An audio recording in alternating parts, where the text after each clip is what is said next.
Top 5 lines ng mga fuckboy. Una, pag naging mag-asawa tayo, hindi mo na kailangan maglaba. Kasi, araw-araw tayong nakahubad. What the? Pangalawa, hindi mo na kailangan sumakay ng aeroplano. Kasi kaya ko naman iparamdam sa iyo ang langit kahit nasa kama lang tayo. What the? Never naman kitang sasaktan at papaiyakin eh. Sasaktan lang naman kita pag nasa kama na tayo. At what the? Pang-apat, hindi man ako magaling manamit, pero asahan mo, professional ako pag walang damit. What the?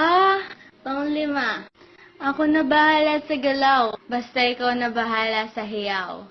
What the? So, pag sinabihan ka ng ganyan, tuwang-tuwa ka naman eh, no? Tapos pag naganon ka, iniwan ka, umiyak ka. Yay! Maganda yan. Pagpatuloy mo pa, no?